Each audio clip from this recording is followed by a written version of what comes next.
Boa noite a todas e a todos. Boa Bem-vindos de volta à disciplina Filosofia do Direito.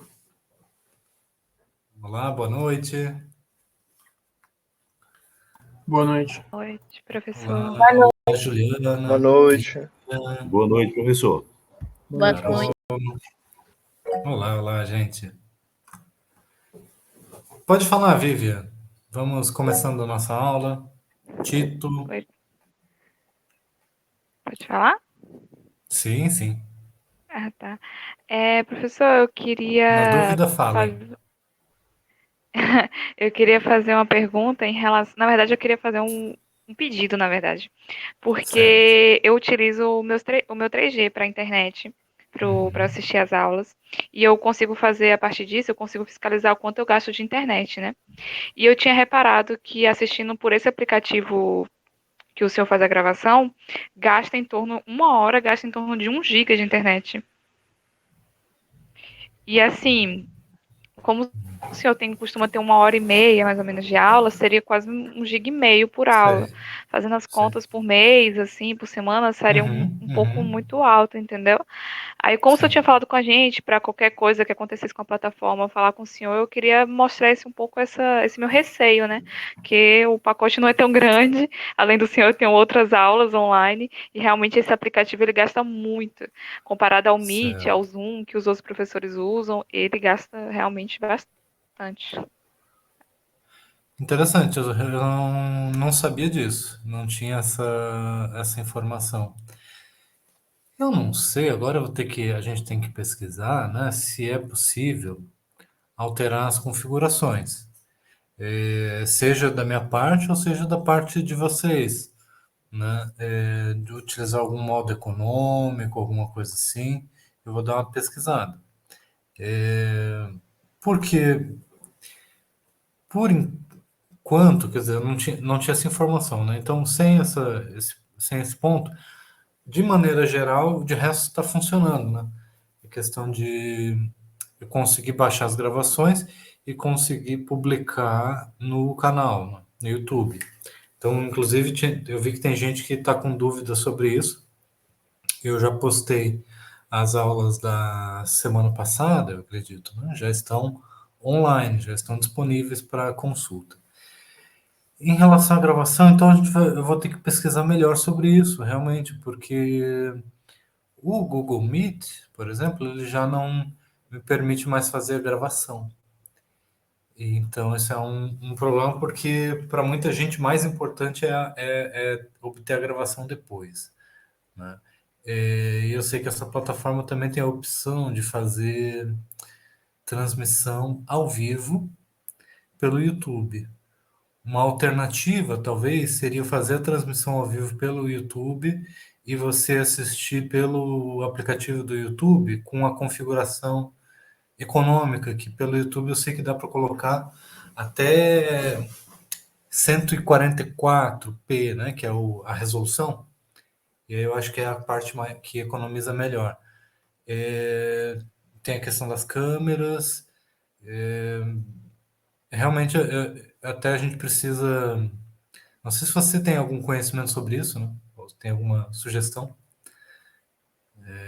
Quem tiver também mais conhecimento sobre isso, ó,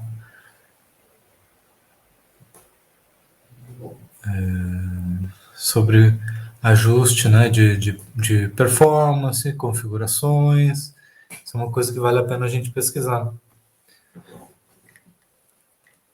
Vou tentar, vou ver o que eu consigo fazer, né?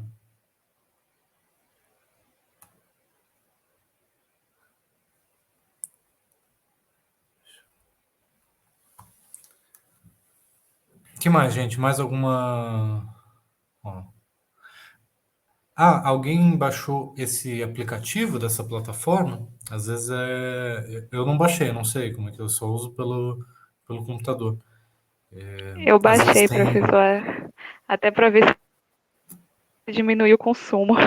Eu baixei ele para Aham, ver se diminuiu o consumo da internet e entendi, não continua ainda muito alto. Então, eu entendi. estava Eu fui fazer esse dado. Mas se for pelo YouTube, a É gente tem como preocupante, conseguir diminuir. Porque o YouTube, como o senhor falou, a gente diminuindo a Isso. qualidade do vídeo, eu gasto pouquíssima internet comparado a esse aqui. Agora, por Sim, essa plataforma, eu não sei, por isso que eu nem abro a câmera, porque se eu abrir a câmera, aí eu não tenho mais gigas de internet. sim. Por isso que eu fico só no áudio. E também eu É, notei que ele puxava muito internet por causa que às vezes a minha internet ficava um pouco instável. Quando ela vai consumindo muito rapidamente, ela fica assim mesmo. Aí por isso que eu sim. percebi isso e fui conferir. Foi isso mesmo. Mas um colega meu tá falando aqui que se eu acessar pelo site, talvez eu consiga diminuir a performance. Ficar só no áudio, não ver seu vídeo, no caso. Uhum. E pelo navegador, né?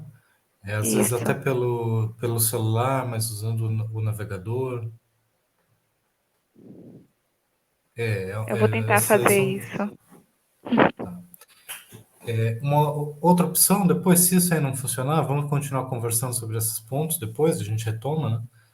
Porque eu até estou considerando fazer transmissão ao vivo. Mas aí já muda um pouco de figura, né? Nossa aula, mas é possível. Vamos lá. Tito, Oi, professor, dá para me escutar bem? olá. Sim. Pronto, então, eu tenho algumas perguntas sobre o texto dessa aula, só que eu suspeito que elas sejam mais pro lado da curiosidade. Devo fazer Tá. elas agora ou pro final da aula?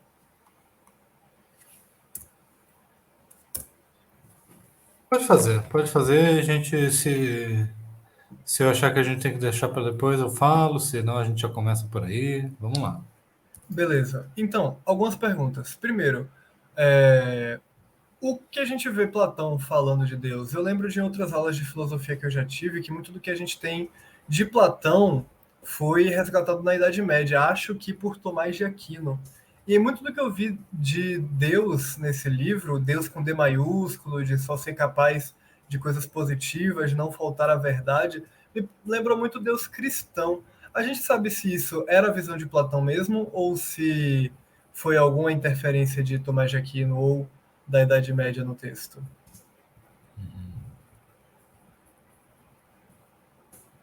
Mais alguma outra pergunta? Tem várias ou é só uma? Algumas. Vou falar todas, então.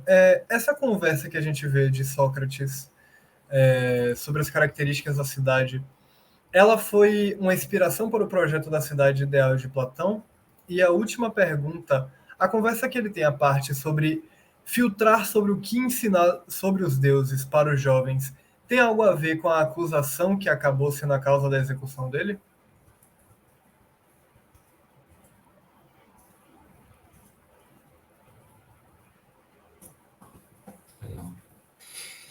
Eu acho que outras pessoas também têm curiosidades semelhantes, né? Quem mais que teve esse tipo de curiosidade? Quem que teve assim uma leitura, um contato com Platão que tem uma relação, que tem uma influência com o ensino religioso, ou com a teologia, ou com a filosofia cristã?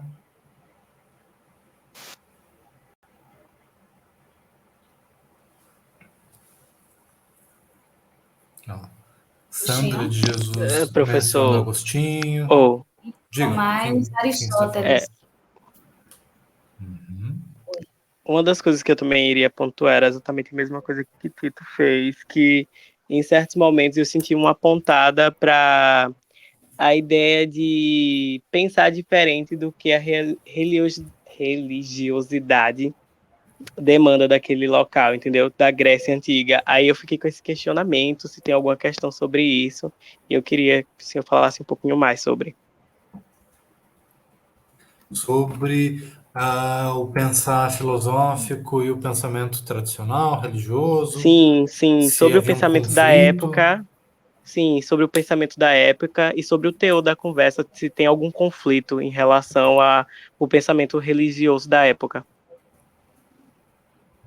Certo. São questões interessantes. Vivian,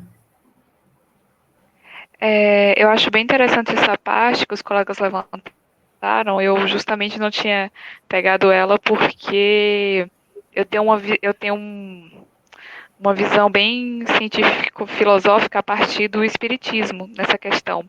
Sócrates é visto como um dos grandes precursores do espiritismo na época dele, e quando ele fala principalmente, porque o espiritismo é uma visão filosófica e científica também, ele fala exatamente sobre isso, quando ele diz que a Deus é a causa apenas do bem, que ele não muda de forma e não engana, ele traz uma visão que não é somente dele, mas também que vem por Santo Agostinho, São Tomás de Aquino, Paulo de Tarso, em que não teria uma ideia de que os deuses seriam bons e justos se eles causassem injustiças e coisas negativas para a população.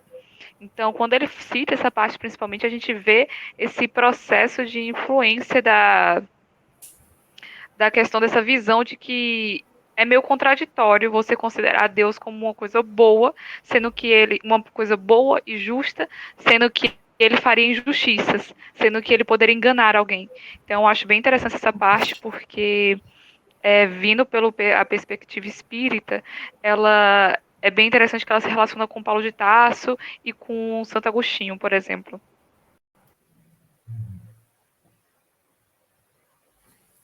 Legal, então vejam só, né, que interessante. Platão, quando a gente pega um texto clássico, isso é muito bacana, porque a gente começa a fazer conexão com vários outros textos clássicos, né? E como esses autores se comunicam entre si, como existem pontes aqui entre essas diferentes obras, entre essas doutrinas filosóficas, tá? Então, isso é extremamente interessante. Tá? Um eixo muito forte existe entre o pensamento desses dois grandes filósofos, né, Platão e Aristóteles, com o pensamento de Agostinho, Tomás de Aquino, na Idade Média, que, de certa forma, são vistos como grandes referências que conectam esse mundo antigo com o mundo da teologia cristã medieval.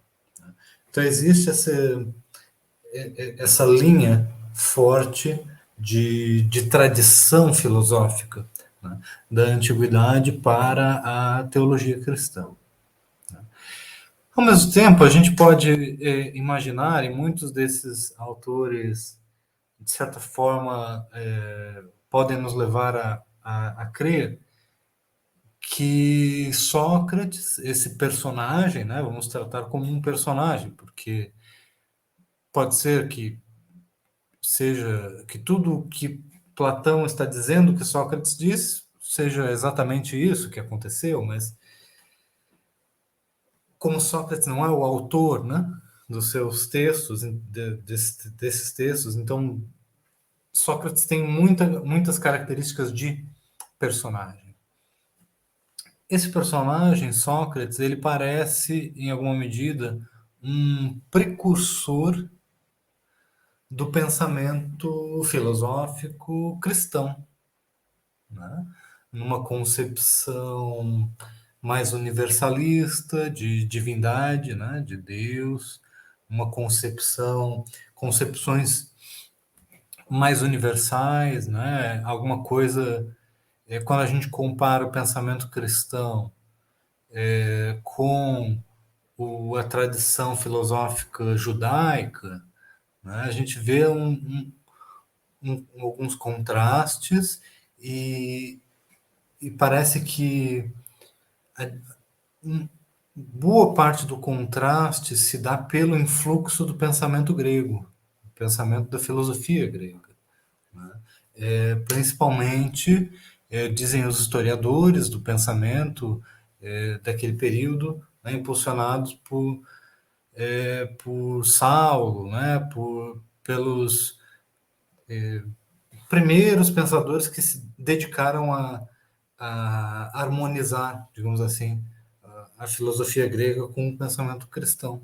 Tá? Então, ao mesmo tempo, parece que Sócrates é um precursor desses ideais refletidos no cristianismo, mas talvez seja em vez de ser um precursor, ele pode ser, de certa forma, um material usado pelos autores que desenvolveram o pensamento filosófico cristão. Não sei se ficou claro isso da forma como eu falei agora, né? Mas é bastante certo que o desenvolvimento da filosofia, do cristianismo, da teologia, do pensamento católico, teve grande influência desses filósofos gregos. A figura de Sócrates é uma figura que parece estar presente na forma como muitos falam sobre Jesus Cristo, né? Como alguém que, de certa forma, tem a sabedoria, é alguém que tem os seus seguidores, mas também é traído, também é perseguido, né?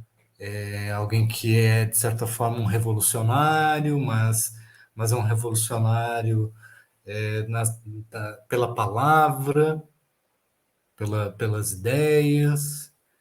Ele exerce essa arte de conversar e é condenado por isso, né? Então existem inúmeros paralelos entre esses dois personagens, nas suas histórias, das interações com seus discípulos, né? Então existem laços muito fortes entre esses dois pontos dessas tradições filosóficas, tá? Eu não vou aprofundar muito assim nos detalhes teológicos, digamos assim, porque eu também não tenho assim um conhecimento que me dê uma autoridade para falar sobre esse assunto, né? Porque tem aí uns 2000 anos de literatura escrita sobre isso, né? Então é uma coisa que a gente que analisa pela história do direito ou pela história da filosofia do direito, a gente vê só uma faceta desse conteúdo, tá? Desse tema. Mas, de certa forma, a gente pode identificar várias questões aí, tá? Então, de certa forma, o que eu posso dizer é o seguinte. Em especial as obras de Platão e Aristóteles, elas são cristianizadas, tá? Pelos doutrinadores da Igreja Católica. Então, eles são utilizados como um material clássico para o ensino, para a educação cristã, para o currículo disciplinar da educação dentro da igreja ou também da educação secular.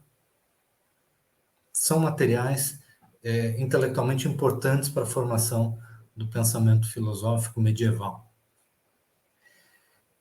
Como eu tinha mencionado, alguns autores, inclusive, vão dizer que a própria formulação do cristianismo como uma religião universalista, como uma religião diferente da judaica, que não é de um povo específico, né, não é não tem aquelas características particulares, mas que tem uma aspiração universal, né, de que isso, na verdade, é influência da cultura grega, da filosofia grega, dessa aspiração filosófica trazida pela experiência da educação grega no primeiro século, né? Depois de Cristo. Então, existe todo um debate historiográfico sobre isso e a gente não tem aqui nem tempo, nem qualificação para tomar uma posição nesse debate. Mas ele existe, né, e está aí presente, né, na literatura. Outra coisa que eu posso dizer, né, a relação de Platão sobre Deus, né? Então, isso é, isso é difícil da gente analisar, porque na semana passada eu mencionei sobre como era a religiosidade tradicional grega. E a religiosidade tradicional grega, ela era bem complexa, porque não só ela era politeísta, no sentido de desenho animado, de filmes, assim como Percy Jackson, né? Quem é que viu assim esse tipo de filmes ou desenhos sobre Grécia Antiga, sobre aqueles diferentes deuses, né? Aí tem o deus do oceano, tem o deus do céu, tem o deus disso ou daquilo, né? Então esse é o politeísmo que a gente está acostumado a lidar. Mas a religiosidade grega não era só os deuses desse panteão, né? Tinha os deuses de um panteão maior, tinha os deuses locais, tinha os deuses que habitavam só uma determinada cachoeira, em uma determinada montanha, em um lugar específico, né? Tem manifestações, né, de diferentes deuses, tem também os deuses familiares, que são aqueles que pertencem a famílias específicas mesmo, né, porque determinadas famílias têm relações de proximidade com determinados deuses. Existe a situações de apoteose em que pessoas que viveram entre seres humanos, que eram seres humanos normais, ascendem ao status de divindade depois de mortos, ou mesmo durante a vida, em situações excepcionais. O culto aos ancestrais, o culto aos mortos dentro de casa é muito forte. Tá? Os ritos funerários são muito importantes. Então, a religiosidade grega é muito complexa. Tá? E ela é fortemente vinculada às tradições das famílias e das cidades. Tá? Então, as cidades têm diferentes festivais, têm diferentes regras de como lidar com a religião. Então, existe uma conexão muito forte entre o direito costumeiro,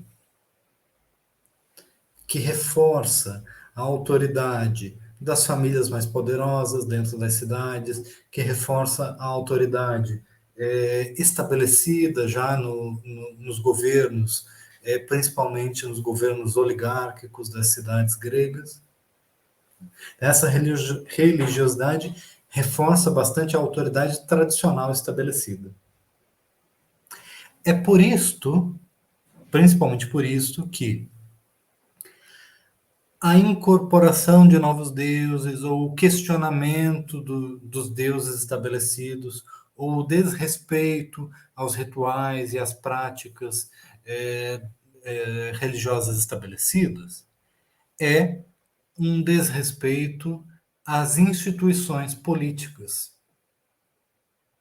de cada cidade. Tá? Vocês percebem essa conexão? Então, justamente porque é importante para a vida da cidade um conjunto complexo de regras religiosas, muitas delas costumeiras, que precisam ser conservadas, precisam ser mantidas, porque a conservação dessas regras está associada à conservação de uma forma de governar aquela sociedade. Aí, questionar questões, criticar ou demonstrar ceticismo em relação a questões religiosas equivale a questionar também o funcionamento das instituições políticas. As coisas estão imbricadas, as coisas estão juntas, as coisas estão misturadas. Então é por isso que Sócrates é acusado e condenado, né, de impiedade para com os deuses, de introduzir novos deuses à cidade. Aqui a primeira, o primeiro parágrafo do livro, né, que a gente leu, se refere a uma cerimônia oficial de introdução de novos deuses à cidade. Então, os habitantes têm que fazer uma procissão, têm que fazer um festival, uma festa, para que os deuses que já estão na cidade aceitem que uma nova deusa seja introduzida. O primeiro parágrafo do texto fala sobre isso. Então, isso é uma recepção oficial. A cidade está recebendo. Agora, se você inserir esses deuses de forma não oficial, de forma clandestina, aí isso um desrespeito à lei da cidade, às instituições. Né? E isso é uma das acusações de Sócrates, né? Que ele também, além de tudo, é acusado de corromper a juventude, né? Justamente com o seu tipo de retórica, de ensino, de relação, né, dos seus diálogos provocadores. Tá? Por outro lado, né, como vocês viram, existe uma discussão filosófica que parece ser mais próxima de como o Deus cristão é visto. Né? Eu acho que é por isso que há essa relação. Né? A ideia de uma justiça universal, de verdade, mas a gente não pode dizer aqui qual que é a relação. Né? Se eles já estavam tocando nas mesmas coisas, ou se o pessoal que veio depois, para comunicar e para sistematizar o pensamento, usou esse tipo de referência. Tá? Vou deixar essa questão em aberto. Por último, também tem a discussão sobre as características da cidade ideal. Tá? A gente vai falar sobre isso na aula de hoje, tá? O tema dessa aula. E que mais? Tem a questão da religiosidade da época, o conflito, a crítica, né? A crítica da religião, ela é perigosa não simplesmente por fanatismo religioso, não é fanatismo religioso. É porque religião tem tudo a ver com política. É por isso. Tá? No mundo grego, né? Funcionamento das instituições políticas, o funcionamento dos festivais, das cerimônias públicas, privadas, do que diferencia quem é da terra e quem é estrangeiro, tudo isso tem a ver com a religião, com as práticas religiosas. Então, atacar uma coisa é atacar outra. Tá? É por isso que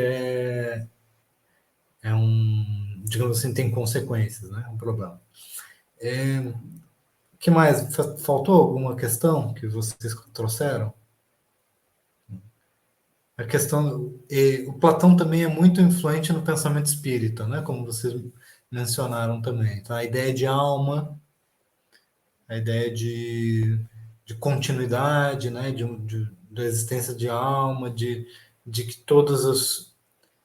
Apesar que eu não sei se o espiritismo trata dessa forma, né? Mas pelo que Sócrates nos traz de provocação, todas as coisas têm uma alma, né? Essa alma está ligada à sua realização, à sua finalidade, à sua função, né? Então, um cavalo que cavalga, ele tem ali uma função, ele tem uma finalidade, ele tem um funcionamento interno, né? Então, talvez a gente possa ali atribuir uma alma àquele ser vivo, né? Mas isso é debatível, né? Não sei a quantas anda a filosofia nesse sentido, da filosofia espírita, ou No mesmo a discussão espiritismo, do professor, platonismo. Né? desculpa interromper. Diga. No Não? espiritismo, a visão não seria que teria-se uma alma. A alma seria somente ao indivíduo humano, mas teria-se um princípio material. É como se fosse uma interligação. Nós temos a origem do fluido cósmico universal, e temos o que é o princípio inteligente, e temos o princípio que seria o que forma o nosso corpo físico, que seria o princípio material. Então, digamos que o animal ele estaria em um estágio de iniciar-se a se tornar um princípio inteligente. O princípio inteligente é o espírito. Então, somente quem mantém o espírito é o ser humano. O ser humano é o único que tem um princípio inteligente. O animal, ele seria uma criação do princípio material. Então a gente não pode denominar que o animal teria uma alma.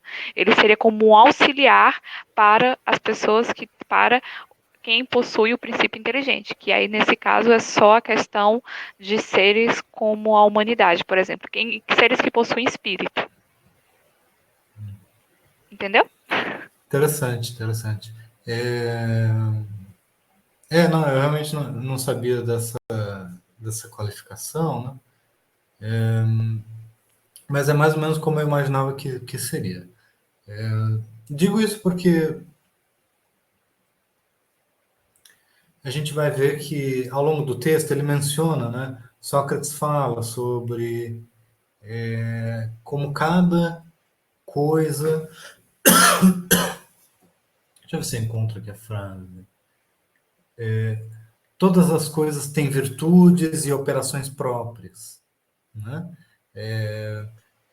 Então eu acho que ele dá um exemplo de um cavalo, de outros animais, ou até de coisas que têm assim uma finalidade própria e a gente pode identificar ali algum sentido nelas, né? Mas depois a gente retoma esse ponto. Bom, vamos ver se nós. Eu acho que a gente abarcou diversas dessas questões, né? Não foi tudo, provavelmente, mas a gente pode ir avançando na matéria, tá? Então, quem é que gostaria de iniciar a nossa discussão sobre como que cada um dos personagens dessa discussão, ainda pensando no livro 1, né? Como cada um desses personagens propõe uma concepção de justiça e o que a gente identifica dessa discussão. A discussão começa com Céfalo, que é o chefe da casa, que é o mais velho.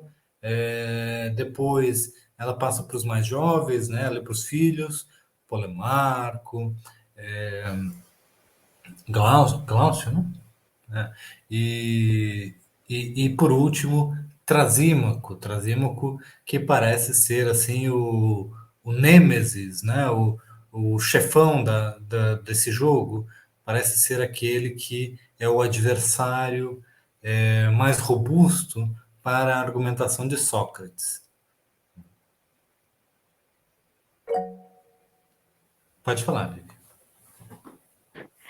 Me perdoe se eu falo muito, que eu gosto de participar da aula. Não, torna a aula mais interessante para mim, pelo menos. Certo, me perdoe não poder abrir a câmera, porque eu realmente estou retida aí com a internet, senão eu também faria questão de poder participar mais ativamente. Legal. Mas, falando sobre o texto, o senhor até começou na última aula a falar sobre o Céfalo, né, que ele representa um pouco a tradição um pouco mais antiga, principalmente as tradições religiosas sobre a justiça, né, o que ele define como justiça. O Polemarco, eu meio que grifei um pouco do que eles trazem, porque eles colocam bem claro mesmo o que eles consideram como justiça. O Polemarco, ele diz que a ideia de ser justo é dar a cada um que lhe é devido, né? Ele começa com essa definição e depois ele complementa dizendo que a justiça é fazer o bem aos amigos e mal aos inimigos. E eu acho muito interessante quando Sócrates argumenta com Polemarco nessa questão, porque essa forma de justiça, se a gente for conceber do jeito que ele fala, é exatamente aquilo que o Sócrates traz.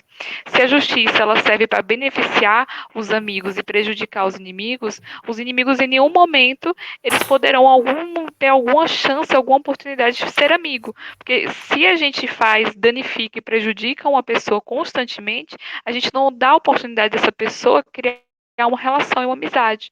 Então, isso sugeria ser apenas um conflito eterno.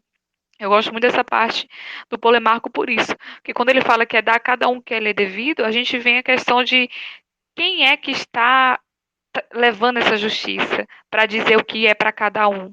Quem é que pode determinar o que é cada um é devido? Em um parlamento, nós encontramos diferentes opiniões para cada pessoa. Então, eu acho que essa ideia de justiça não teria uma efetividade, porque nós temos diferentes opiniões, pontos de vista, até no mesmo em um governante, ele tem uma opinião diferente, e baseado na ideia de Sócrates trazendo que os governantes, eles têm que ser sempre em benefício dos súditos, né? Eles têm que trazer os benefícios aos súditos. Como é que a gente poderia ter uma justiça em que temos vamos falar poucas pessoas, mas 100 pessoas, como é que a gente poderia dar a cada um o que é devido, sendo que cada uma dessas pessoas pode ter a sua própria opinião sobre certa pessoa. Pode ser amigo de alguém que, por exemplo, pode ser amigo de Paulo, mas outra pessoa é inimigo de Paulo. Então, como é que a gente conseguiria alcançar esse ideal de justiça em uma sociedade? Eu acho bem complicado, e eu acho que é isso que um pouco o Sócrates traz, né? Que também não é do homem justo causar dano nem aos amigos, nem a quem quer que seja. Não tem como ter uma justiça em que uma pessoa vai fazer mal a outra. No momento que ele faz isso, ele deixa de ser um homem justo.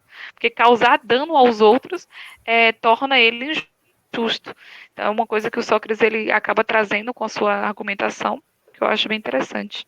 O E se Transímaco, como eu Polemarco falei, estiver ali defendendo gloriosamente com a sua armadura de bronze, a sua lança, o seu escudo, se ele estiver defendendo a polis, a cidade de Atenas, contra a sua cidade rival, Esparta, numa guerra, sim, será que essa não entendi a ideia pergunta. de que fazer mal aos inimigos é justo e fazer bem aos amigos é justo, é um princípio que deve ser um princípio guia do comportamento de alguém ali como Polemarco, quando ele vai à guerra defender a cidade?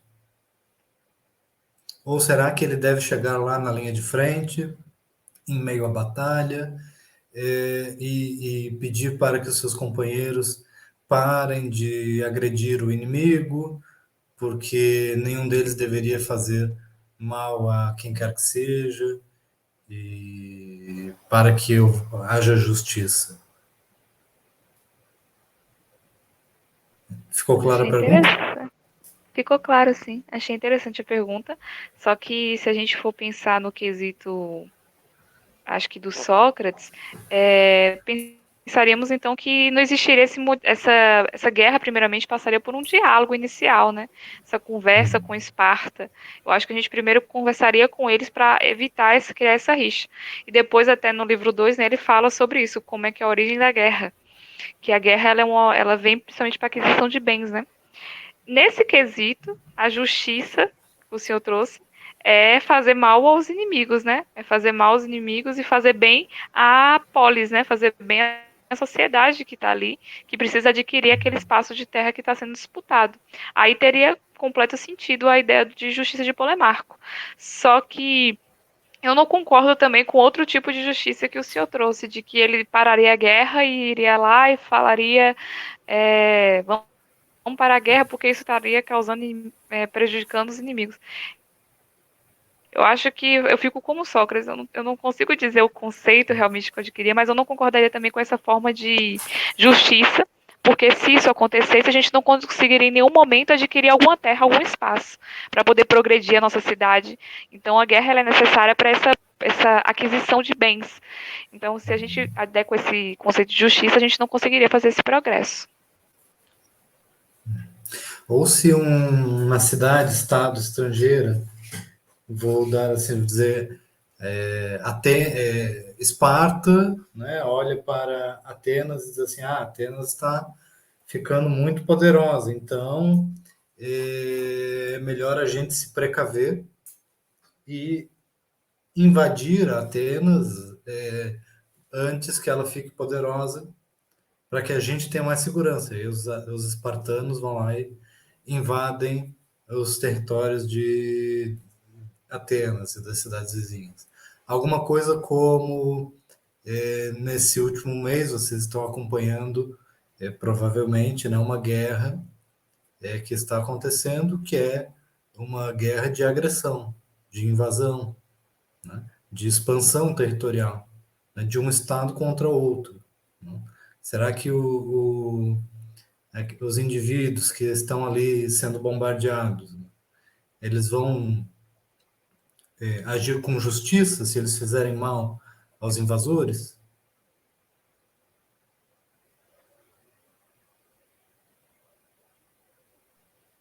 Travou um O pouco que para que mim o eu final da pergunta, professor. eu estava tentando aplicar esse conceito de justiça que tem como pressuposto a distinção entre amigo e inimigo, né, para o contexto de guerra. Porque parece que essas duas coisas estão muito fortemente conectadas, né? Eu acredito que Trasímaco ele é consistente, para não vou dizer correto, mas acho que ele é consistente no sentido de que, já que ele acredita que o governante, o poderoso, é o que determina a justiça, então nada mais natural do que o correto, o justo, seja o bom para o governante e seus aliados, e o injusto é o bom para os inimigos do governante. Porque acaba sendo, querendo ou não, por mais considerável, uma forma simplista, né, de enxergar a justiça, porque tudo começa e acaba na perspectiva do vitorioso. E quem serão os inimigos do governante? Os governados? Aí vai, acredito eu, do que o governante decidir tratar como inimigo, né?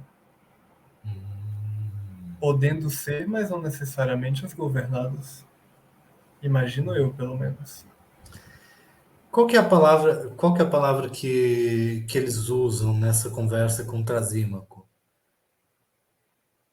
Aquilo que beneficia, aquilo que o governante quer? Qual que é a expressão que é usada? Em qual parte, professor?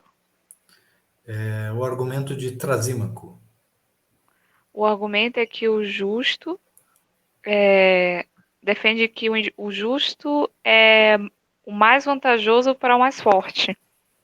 É a vantagem do mais forte. É isso que o senhor quer? Isso. Então, às vezes é traduzido como mais vantajoso, às vezes é traduzido como o interesse do mais forte. Então, essa frase ela é muito importante porque ela cria toda uma linha também filosófica de análise que muitas vezes é vista como a oposta ao do idealismo platônico. Como eu mencionei para vocês, Trasímaco é uma espécie de rival de Sócrates. Vocês conseguem Professor? perceber isso? Sim. Professor, Diga. nessa formulação de Trasímaco, há uma espécie de justnaturalismo? Tipo, ele entende a justiça como aquele que naturalmente é mais forte, por isso vai sobrepor seus interesses aos fracos? Um direito natural nesse sentido? Vamos explorar esse ponto então. O que ele quer dizer com mais forte? É o cara que nasceu com 1,90 m de altura, musculoso?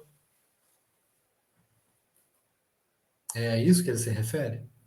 Não necessariamente, mas eu acredito que possa estar englobado também. Em um contexto que isso faça valer a sua opinião, os seus interesses.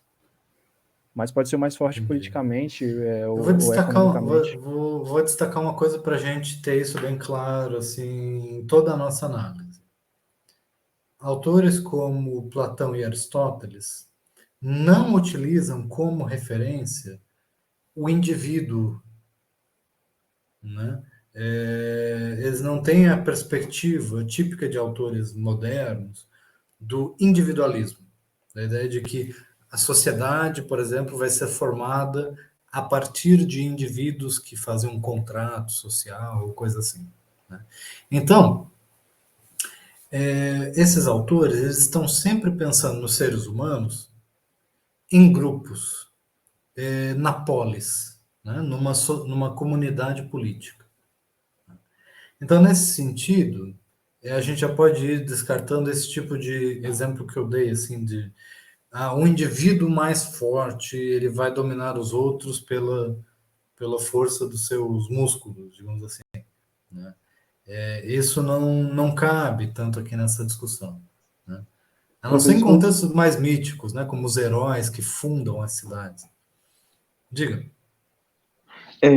Eu acho que quando o senhor toca nessa questão, é como eu coloquei aqui que a perspectiva dele é que a justiça ela varia conforme cada forma de governo.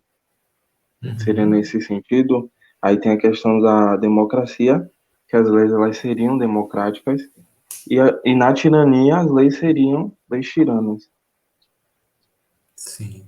E veja só, uma sociedade em que a forma de governo é a tirania ou é a monarquia, quem é o mais forte nessa sociedade?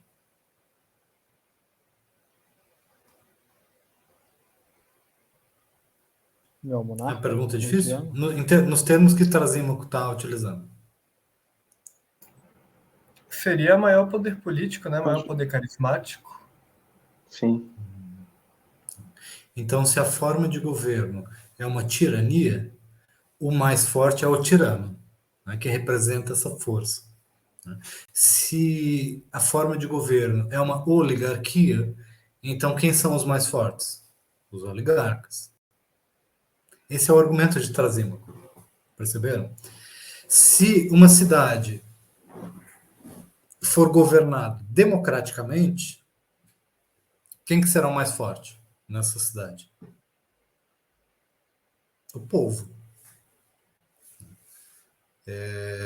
Então a gente pode pensar o povo ou quanto grupo, massa, ou então como comunidade de cidadãos iguais entre si. Então, para fechar esse ponto sobre a força, tá? Quando o Trasímaco está falando sobre força, ele não está se referindo à força física do indivíduo que é mais forte do que o outro. Ele está se referindo à forma de governo. Ele está vinculando, né, a força à expressão de poder político do governo. Então, eu acho que um colega já tinha mencionado antes, né, que, de certa forma, o que ele está argumentando é que o justo será aquilo que beneficia o governo, ou que vai de acordo com os interesses do governo. E aí, dependendo de cada cidade, se o governo for democrático, então vai ser o interesse do povo, daquela comunidade de cidadãos. Se o governo for uma tirania, vai ser o interesse do tirano. Conseguiram entender dessa forma? Professor, mas é isso que eu não entendi. Quando ele fala sobre isso, sobre ser mais vantajoso para o mais forte, né? Ele quis falar no sentido do tirano, né? Só que quando Sócrates traz o sentido do que quando a gente governa, a gente faz o trabalho não para si próprio, mas para os terceiros. Ele considera que o mais vantajoso seria então para então não seria mais vantajoso para o mais forte, seria mais vantajoso para os governados. Aí é que eu não consigo entender essa visão do Transímaco, quando é que ele começaria. Ele persiste nesse argumento ainda, que a vantagem seria para os mais fortes, né? Só Sim. Mas veja que. só um detalhe, só para a gente pegar bem esse ponto. Quando ele fala mais fortes, ele está se referindo à forma de governo de cada cidade. Deu para entender esse ponto, né? Deu. Então, cada Deu. cidade vai ter um certo arranjo político em que uns são mais fortes do que outros, né? E a forma como a cidade está organizada vai decorrer disso. Dentre as diferentes formas de organização do poder, uma delas é a democracia. Então, o argumento de Trasímaco, ele não é contrário à ideia de que num governo democrático, o justo vai ser aquilo que beneficia o povo. Consegue entender isso? Entender esse ponto? Ele não está defendendo a tirania. Ele está defendendo que a definição de justiça está relacionada ao interesse dos governantes. Professor, isso significa então dizer que o justo, no caso, seria aquilo que vai beneficiar aquela determinada forma de governo, independentemente se for é, tirânico ou democrático e por aí vai. No caso, quando você diz no caso, você quer dizer segundo Trasímaco, é isso? Sim, sim, nessa perspectiva de Trasímaco. Então é importante a gente vincular cada argumento a cada personagem, digamos assim. Sim, Então, mas então você no que consegue o senhor falou, sintetizar aqui, né, o Emerson? Vamos sim, dizer, essa segundo perspectiva de Trasímaco, força dele, sim, segundo ele, seria, tipo assim, aquilo que vai beneficiar aquela determinada forma de governo. então a gente poderia até colocar assim para deixar mais claro, né? Vai beneficiar, é aquilo que vai de acordo com os interesses ou aquilo que beneficia os governantes, né? Depende, de acordo com a forma de governo, né? Esses governantes vão ser identificados pela forma do governo. Então, esse é o primeiro ponto, esse é o ponto de partida da sua definição. Aí Sócrates apresenta diversos contrapontos, diversos contra-argumentos, né? Um deles, muito importante, é a discussão do verdadeiro interesse. Se as pessoas podem errar, né? As pessoas que estão no governo também podem errar a respeito dos seus próprios interesses. Elas podem dizer assim. Às vezes você já viu uma pessoa dizendo assim: ah, hoje eu quero pegar um monte de bebida alcoólica e me embriagar e fazer várias coisas prejudiciais à minha saúde e ao meu bem-estar. Já viram alguém fazer isso ou falar isso? E aí uma outra pessoa, talvez preocupada, né, com um amigo ou com a pessoa que é, mas assim, não, você está agindo contra os seus próprios interesses. Você não deveria fazer isso. Consegue imaginar uma situação assim? Quando uma pessoa age contra os seus próprios interesses? Sim, Então, isso é um erro, digamos assim, né, nessa linha de raciocínio. Um erro de julgamento.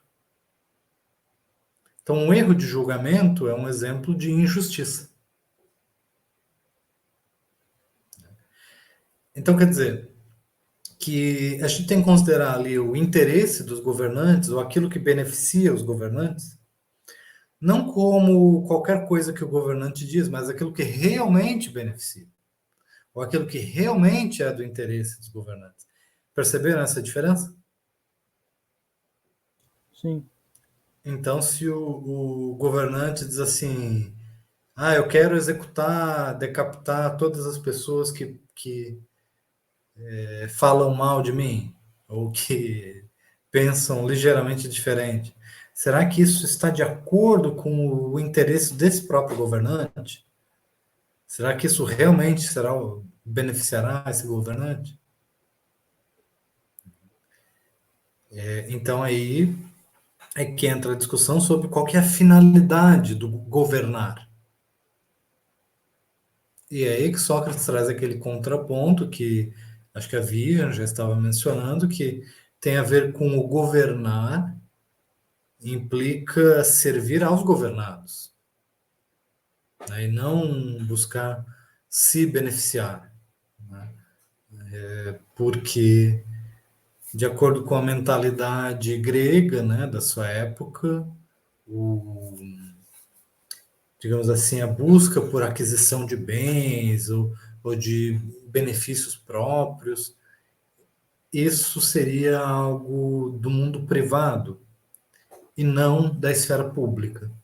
A esfera pública implica num prejuízo na, no mundo político grego, um prejuízo econômico para quem entra, digamos assim, né? Raramente eles viam, né, essa ideia de que a pessoa vai ganhar economicamente com o ato de governar.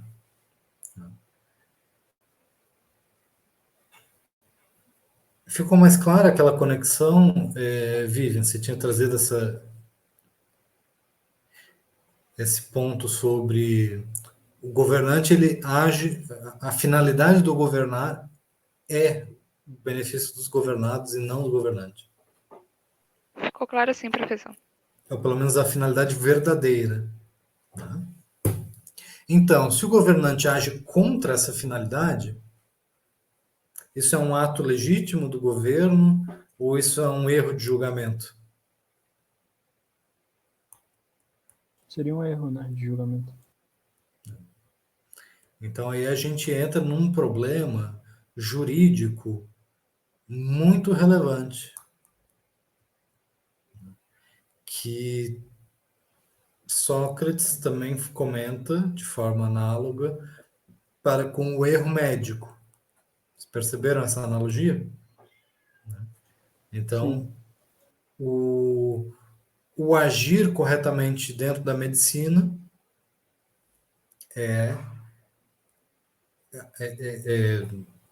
digamos assim, é incompatível com os erros de julgamento. Sim, e Trasímaco traz a questão do verdadeiro profissional também para defender o ponto dele, né? E aí acho que Sócrates ele pega isso e usa justamente para contrariar ele.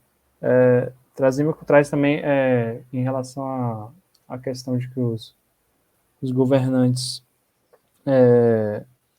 sempre governariam pensando no bem dos seus governados. Aí ele faz o paralelo com o pastor e as ovelhas, né?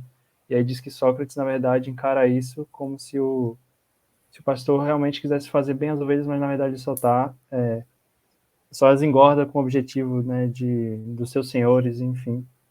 E aí Sócrates vai dizer que, na verdade, a arte do pastor, como a dos verdadeiros profissionais que Trasímaco tinha trazido, na verdade é justamente alcançar o bem maior possível naquilo que se pode fazer, né? Então ele usa o argumento do próprio Trasímaco para virar o jogo. Isso, então, vejam, né? Fazer o bem maior possível naquilo que você está encarregado de fazer. Se você é pastor, você vai fazer bem o pastoreio. Se você é governante, então você vai ter que fazer bem a arte do governo. Não é isso?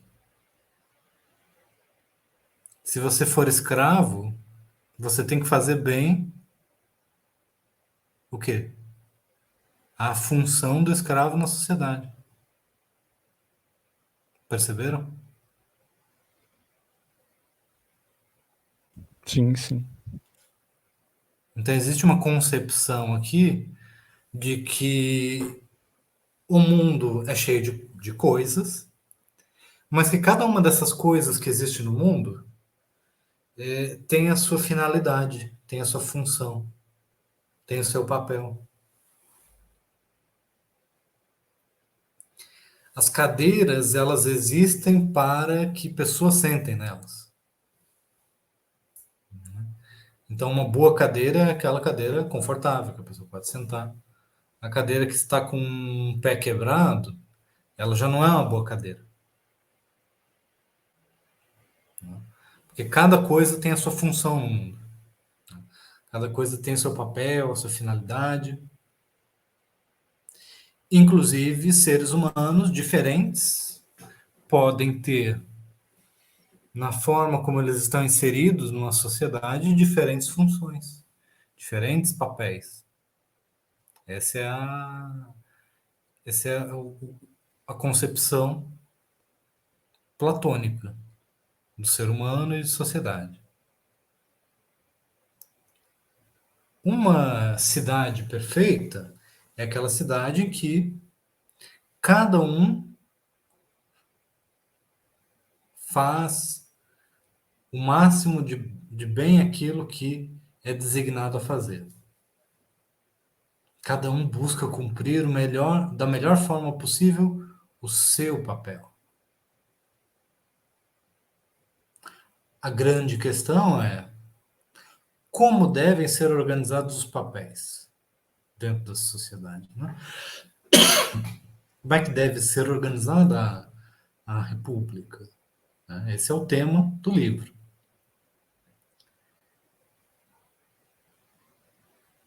uma república bem organizada, bem ordenada, deve cumprir com todos esses princípios de justiça que a gente está discutindo aqui.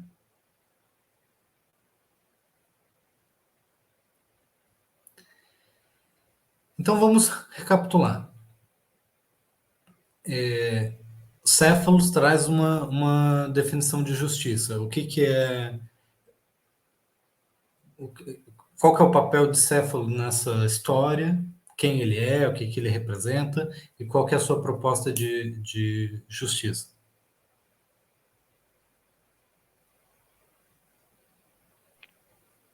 Receio que a sua concepção de justiça seja o que a gente já tinha falado, tradições religiosas mais antigas, em que ele faz que a justiça, só pegar aqui, a justiça seria falar a verdade e restituir a quem é originário tudo que é dele. Então, seria falar a verdade e sempre restituir ao seu dono, que é sua propriedade.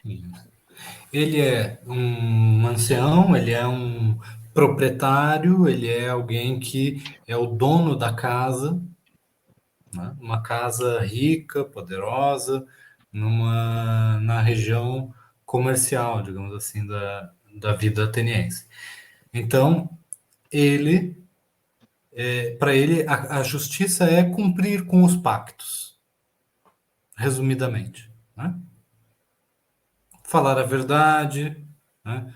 Se você promete alguma coisa, você cumpre. Se você pega alguma coisa emprestada, você devolve. Então, é cumprir com os pactos.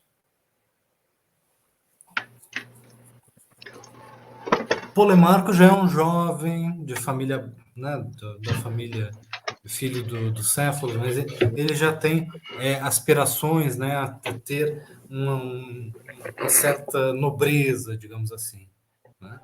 Defender os seus amigos, de ganhar fama. Eu coloco ele como assim um personagem típico de um guerreiro, alguém que vai defender a polis, né? Defender a cidade. Então, qual que é a concepção dele? O que ele traz de diferente? Prejudicar os inimigos e beneficiar os amigos. Então, isso é típico de um guerreiro. E Trasímaco? O que é Trasímaco? Trasímaco é um filósofo, um educador, um professor. Mas ele é um filósofo como Sócrates, basicamente. E o que o filósofo busca? Né? Saber a verdade, saber analisar as coisas, saber julgar bem as diferenças entre uma coisa e outra, né? Saber distinguir entre a aparência e a realidade. Essa é a função do filósofo. E ele propõe uma outra concepção de justiça, né? Que é o interesse do governo. E o interesse do governo, fazer bem o papel do governo, também tem a ver com o interesse dos governados, né? Portanto, bom funcionamento da cidade. Conseguiram perceber essas três linhas? Ficou Sim, claro. professor. E até o senhor falando, a gente Sim, professor. para ver que nunca tinha reparado isso antes. Então, agora a gente está organizando, sistematizando, né, esse conhecimento. Então vejam só. Se um soldado estiver lá na frente de batalha, defendendo Atenas, e começar a pensar sobre... Ele recebe uma ordem, um comando para atacar, e daí ele fica pensando assim, será que essa ordem é verdadeira? Será que não é uma falsa ordem que alguém está colocando ali para atrapalhar? Vamos averiguar a natureza do comando e vamos primeiro saber se esse comando vem de alguém que tinha autoridade sobre o comando. Mas para a gente entender a autoridade do comando, a gente precisa entender a natureza da autoridade. Então vamos sentar aqui, vamos discutir a natureza da autoridade para a gente interpretar o que a gente deve fazer agora no meio dessa batalha. Vocês acham que isso é uma boa história ou é uma história sem pé nem cabeça? Eu acho que é um pouco sem pé nem cabeça, porque naquele momento tem que ter atitudes rápidas, né? Parabéns ao soldado pelo senso crítico, mas acho que não vai ajudar muito na batalha acontecendo. Então, o senso crítico é uma coisa que tem que ser banida Não. para o bem da sociedade? Não. Tem que ser saber onde ela deve ser aplicada. Entendeu que o ponto? momento? Saber onde ela deve ser aplicada? Sim. Eu acho que seria a situação, né? Depender da situação em que ela deve ser aplicada. Porque no momento em que ela, em meio de uma guerra, a gente para fazer essa reflexão, por exemplo, colocar um transímaco para resolver um problema desse, acabaria gerando um atraso e poderia levar à perda de uma guerra. Mas se a gente aplica a ideia de Polemarco, essa guerra tem mais chance, mais probabilidade de ter uma vitória. Só que é aquilo que o Tito falou, podemos perder a batalha, mas talvez o Transímaco vencesse a guerra. Então você. Transímaco. Esse então vive, imagina só, você coloca assim, né? Você vai organizar essa cidade, aí você coloca o Polemarco para cuidar dos negócios da família. O que ele vai fazer? Quando chegam os amigos dele na venda, ele chama para dentro, entrega as coisas tudo de graça. Quando é alguém que ele não gosta, ele não vende, dá golpe. Não é isso que ele vai fazer? Ele vai falir o Estado. Ele vai falir o negócio da família dele. Né? Não estamos nem falando de Estado, só colocando uma situação peculiar. Né? Se você coloca o Trasímaco lá para a linha de frente, também vai ser uma coisa confusa. Né? E se o Céfalo for o responsável pelo governo, talvez a tragédia não seja muito grande, porque as cidades atenienses geralmente eram governadas por elites bem parecidas com a representação do Céfalo, que é preocupada com a religião, com a tradição, preocupada com os juramentos, com a palavra. Então ele seria assim o menos, a situação menos, né, fora do padrão, mas Sócrates vê isso como uma coisa não desejável, né, longe da perfeição, porque ele não tem essa virtude que alguém como Trasímaco já demonstra, né? Essa capacidade de engajar na discussão, de explorar, de se preocupar com a distinção entre o verdadeiro e o falso. Céfalo, ele fala isso honestamente, ele diz assim, eu já estou velho, então, eu estando mais velho, eu já não quero saber se o ritual religioso é verdadeiro ou falso. Eu quero garantir que eu fiz tudo possível para terminar minha vida com todos as minhas dívidas, as minhas obrigações cumpridas. Vocês viram isso no começo do texto? Conseguiram perceber? Então, o que vocês conseguem delinear aí? Que cada personagem diferente, ele vai ser guiado por princípios distintos. E eles devem ocupar funções diferentes na cidade. Para que a cidade esteja bem ordenada. Consegue perceber esse ponto? Sim. Eu acho que isso não fica tão claro na leitura do texto. Né? Não tanto, mas com o senhor falando e também já imaginando que isso vai culminar na cidade ideal de Platão, já começa a se encaixar. Então é assim, tipo, não é nem spoiler, porque a gente não vai avançar no livro. Isso aqui já é o suficiente para a gente entender o argumento principal, digamos assim, do livro. O senhor não vai avançar mais no livro, né? Porque eu mesmo fiquei muito curiosa agora e quero terminar esse livro para entender tudo. Ótimo, ótimo. Não, super importante. Mas o que eu digo, né, é que na nossa disciplina a gente não vai poder explorar todos os capítulos, né? Sim. Mas é ótimo despertar essa curiosidade, esse interesse. E, de fato é um ótimo material de estudo, né? A gente aprende muita coisa e percebe muitas conexões, né? Desse material com outros temas de estudo. Tá? Então vejam, a cidade ideal, para retomar uma das primeiras perguntas colocadas em aula. A cidade ideal é a cidade regida pelos guerreiros. Ela vai estar sempre em guerra com seus vizinhos, sempre Não, porque dominando os aí outros. vimos o problema da filosofia de Polemarco, era da ideia de Polemarco. Isso. A cidade deve ser governada pelos velhos, tradicionais, preocupados com a religião e com os costumes.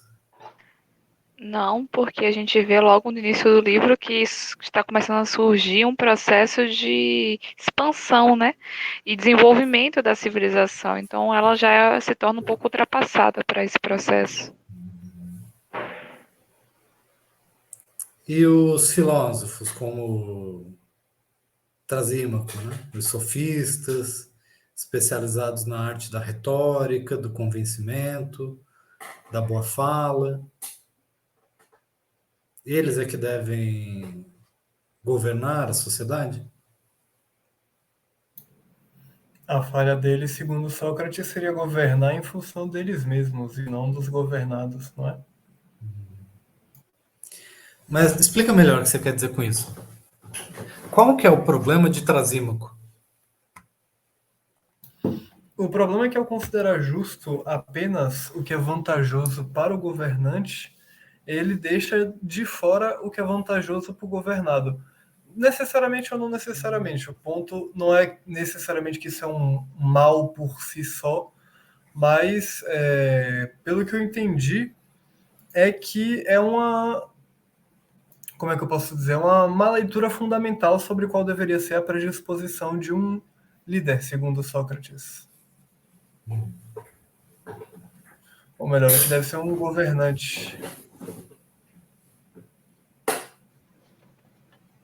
Então, deixa eu perguntar de novo. Qual que é o problema com Trasímaco?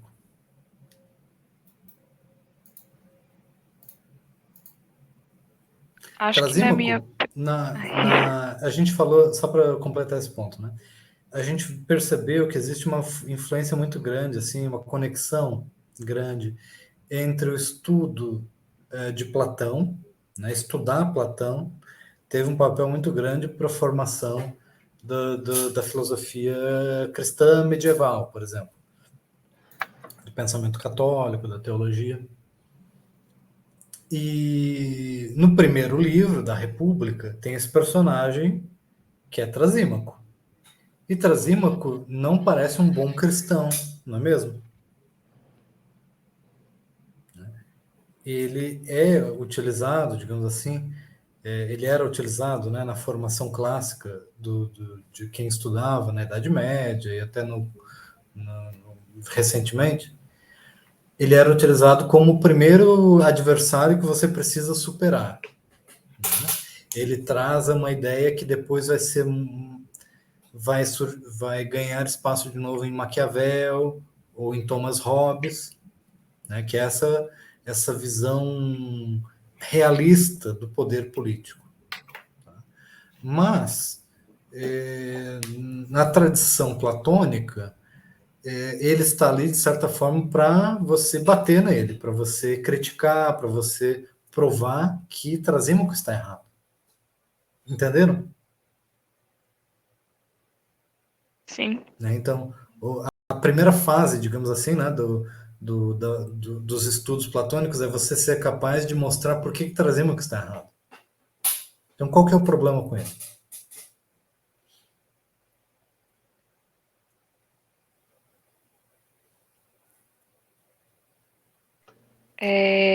Eu acho que o problema com ele é principalmente pelo que ele torna, como se eu disse que quando ele traz a parte de força, ele quer falar que em questão de organização política, né, de forma de governo, quando ele fala no sentido que é mais vantajoso ser a vantagem do mais forte, ou seja, da sua forma de governo, né, é sempre mais vantajoso para o governo que está constituído. Eu acho que o erro dele principalmente é exatamente nisso, porque tem uma forma de governo em que seria mais a democracia e temos a tirania. Então, nesses dois, como é que seria o mais vantajoso para o governo? Como é que seria mais vantajoso para o tirano, como o senhor disse, o senhor trouxe aquele exemplo, ele matar todos aqueles que falam mal dele. Isso possivelmente o destituiria do governo, levaria à sua destituição. Então, eu acho que isso não seria mais vantajoso para ele, apesar dele ser o governo que está constituído. Pelo menos foi mais ou menos isso que eu entendi. Então, isso não seria algo que se autorregula? Quer dizer assim, se ele está dizendo que é o interesse do governante e coisas irracionais, por exemplo, vão contra o interesse do governante, então Trasímaco não tem razão, porque todos os exemplos ruins vão ser identificados como contrários ao interesse do governante.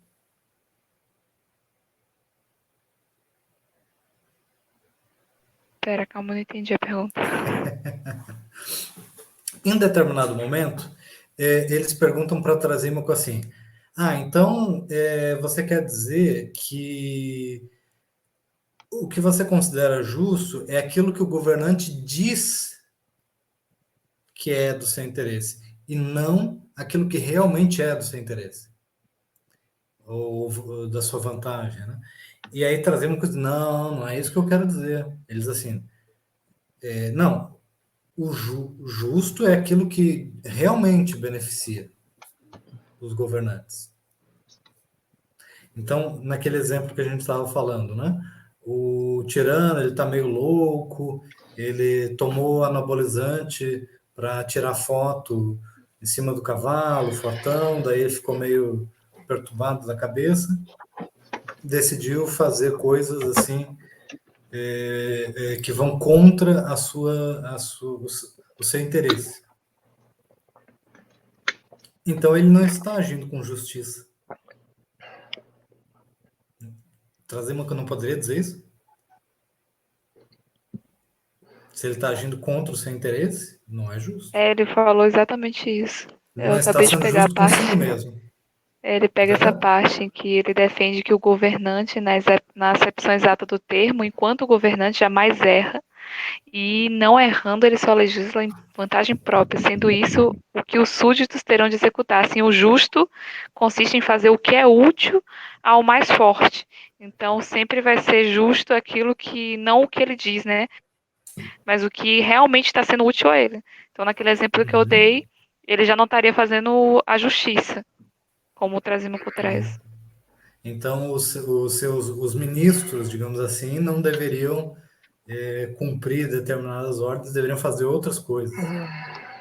Não é isso?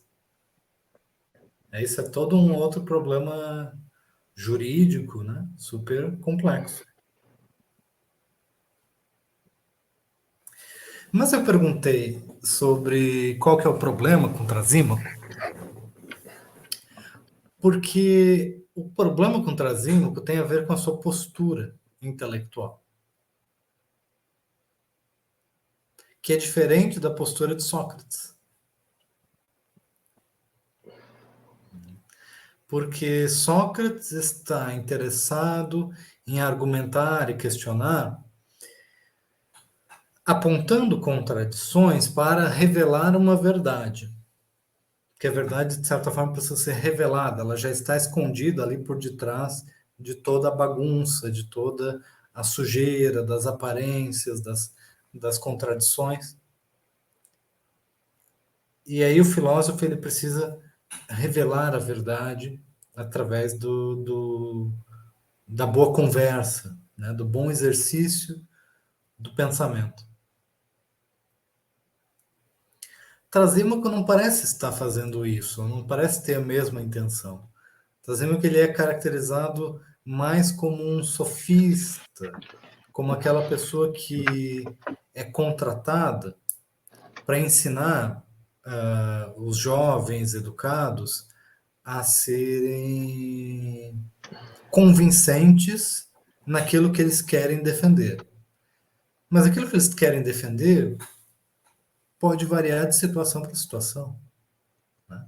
Então, os julgamentos em Atenas, eles muitas vezes eram realizados, nesse período, eles eram realizados em público, né, com a participação do acusador, do defensor, e todos eles faziam os seus discursos públicos e tentavam convencer os participantes do julgamento, geralmente um conjunto de jurados, né, da inocência ou da culpa do acusado. Então, para uma pessoa ganhar prestígio na vida pública, uma das coisas mais relevantes era atuar como defensor de uma causa ou como acusador, né? E para fazer isso de forma bem-sucedida, era preciso ser capaz de convencer o público. Então, essa era a arte da retórica que estava que movia os julgamentos e que movia a política ateniense no período democrático, né? E essa arte retórica era muito influenciada por filósofos, né, conhecidos como sofistas. Só porque Trasímaco ele adota uma postura cética em relação à pretensão de Sócrates de encontrar uma verdade absoluta. Vocês percebem isso? Essa postura mais cética, alguns poderiam até dizer cínica, em relação a esses ideais. Sim, né, até pela própria concepção de justiça, né? Se vai variar de acordo com quem está no poder, ou a forma de governo, então não há uma concepção única de justiça, né? Ela vai variar. Isso, então ele parece ao mesmo tempo realista, porque ele vai dizer que a justiça é aquilo que está relacionado ao poder, de fato, e ao fazer isso ele também é relativista, né, no sentido de que numa situação pode ser uma coisa, em outra situação pode ser outra. Então essa abordagem intelectual, ela é, de certa forma, incompatível com a busca pela perfeição. Concorda? Então, esse é o problema. Se Trasímaco fosse encarregado de liderar a cidade, né,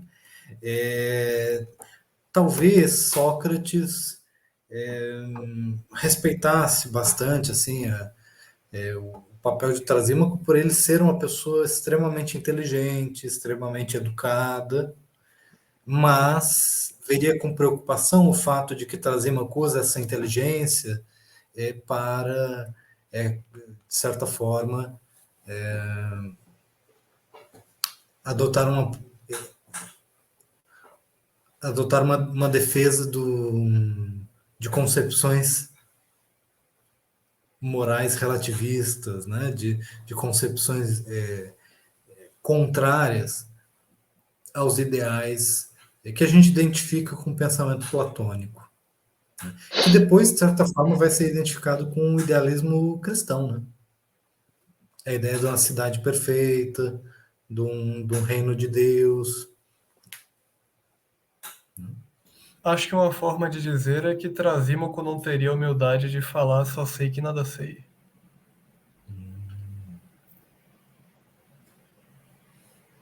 Trasímaco, em determinado ponto, ele diz assim que Sócrates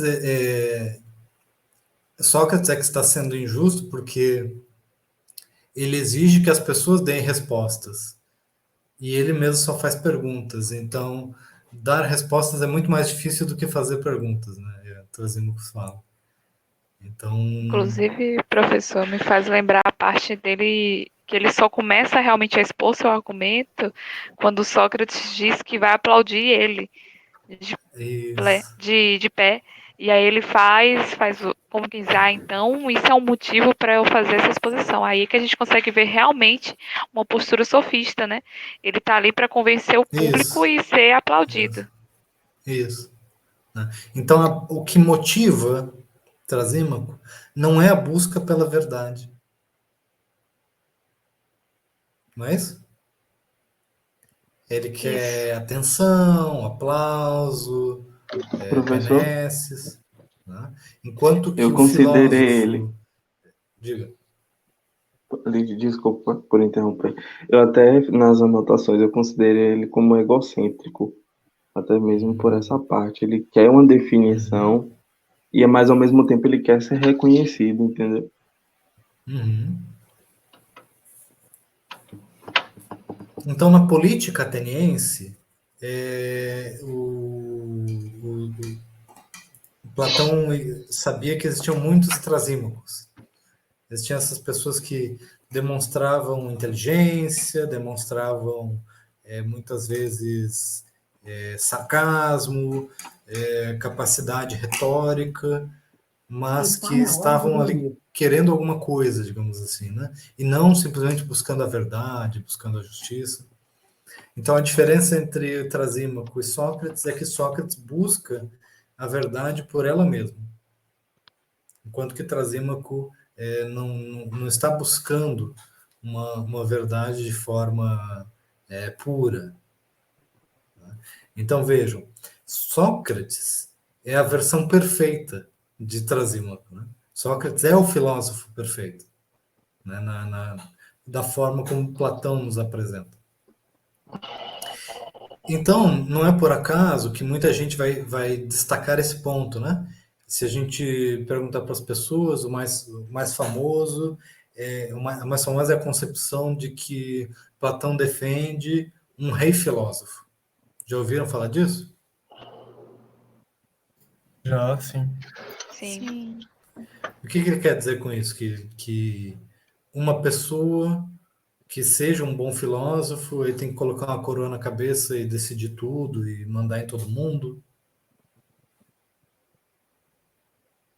Será que é isso? Consegue me ouvir? Sim? Eu acho que a gente chegou a discutir um pouco sobre essa noção, não na visão da Grécia. A gente discutiu em História do Direito sobre Frederico o Grande, que ele replicava, digamos assim, essa noção do rei filósofo, né? E até alguns filósofos iluministas Sim. faziam esse paralelo. Eu acredito que seria mais ou menos nesse tipo de ótica que Aristóteles traz. Acho que seria bem nos moldes de Frederico. Posso estar enganado.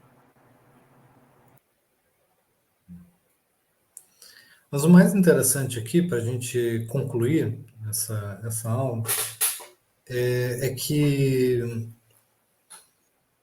a história foi nos apresentando diferentes papéis e diferentes concepções sobre justiça.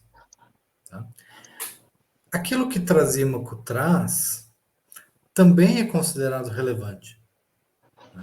Sócrates dedica a parte maior da sua conversa a Trasímaco. Né? Ele fala rapidamente com o Céfalo, o Polemarco, e depois ele passa muito mais tempo conversando com Trasímaco. Então, essa parte da exploração do que é a verdade, a diferença entre o verdadeiro e o falso, é considerada muito importante para o ideal da República. Né? Vocês conseguem perceber isso, né? Então, quando a gente fala que, digamos assim, que todas as coisas têm as virtudes e as operações próprias, que cada um vai ter a sua função, de que uma cidade bem organizada vai ser aquela que cada um exerce muito bem a sua função. E em outro momento, Sócrates também fala que a justiça é a virtude da alma, né? Então, se cada coisa tem uma virtude, né? A justiça é a virtude da alma por excelência. É essa busca por fazer o melhor, o seu papel, a sua função. O que isso vai significar para a cidade? Tá? Que aqueles que fazem a cidade funcionar, aqueles que vivem, né, que governam as casas, né, os chefes de família, aqueles que vivem no comércio, que fazem os contratos, que fazem os juramentos, que movem a economia, esses devem seguir o princípio. Peraí, onde? Esses devem seguir qual princípio? Trazido por qual desses personagens? O de Céfalo. A ideia de que os pactos devem ser cumpridos. Agora, quando existe uma guerra, né, os soldados são enviados para a guerra, esses devem seguir qual princípio? De Polemarco, né, de reconhecer a diferença entre o amigo e o inimigo. E quando se está falando da produção das leis, né, de como que devem ser as leis na cidade, por exemplo, como que devem ser, quais devem ser os rumos do governo, as grandes decisões políticas, aí é preciso uma discussão sobre qual que é o verdadeiro interesse do governo, dos governantes, dos governados, qual que deve ser a finalidade, né, do governo. Conseguiram entender dessa forma? A república, Sim, professor. ela precisa ser bem ordenada, o que significa, né, dizer que a boa ordem social, né, é uma ordem equilibrada, em que cada um desses princípios vai agir em conjunto, cada um na sua função. Então, viram por que não tem uma definição única, fechada, objetiva, sintética, possível para a justiça? Porque Justiça está vinculada à função que cada um tem dentro de uma sociedade. Essa é a perspectiva platônica, né? Essa é a perspectiva trazida por Sócrates.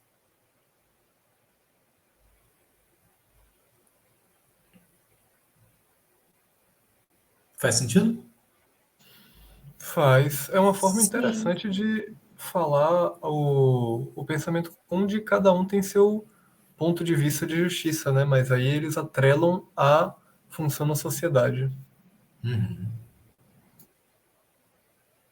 E nenhum pode dominar completamente. Percebeu? Porque aí haverá um desequilíbrio. Por isso que é a ideia de uma república perfeita. Perfeitamente equilibrada, né?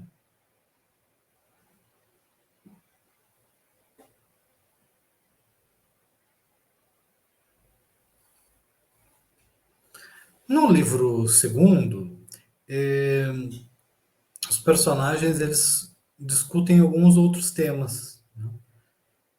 Bom, por que o governo da cidade, o direito, as leis, né, não podem dispor dos assuntos de maneira pactuada, né? Estabelecer obrigações legais e que cada um deve cumprir. E aí todo mundo segue simplesmente as leis. Será que isso não poderia ser um substituto para a virtude humana? num outro momento, eles discutem a história do anel mágico.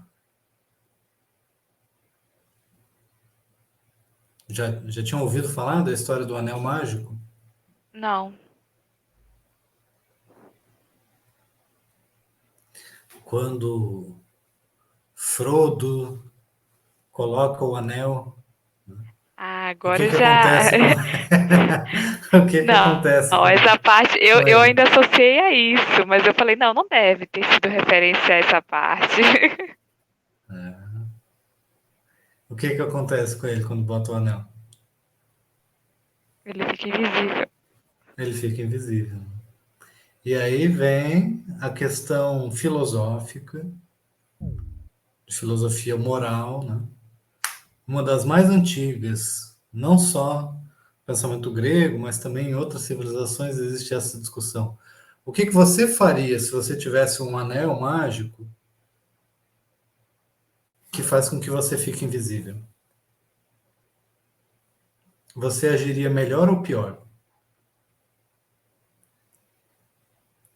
Você tomaria, você faria escolhas morais melhores ou piores, tendo esse anel mágico?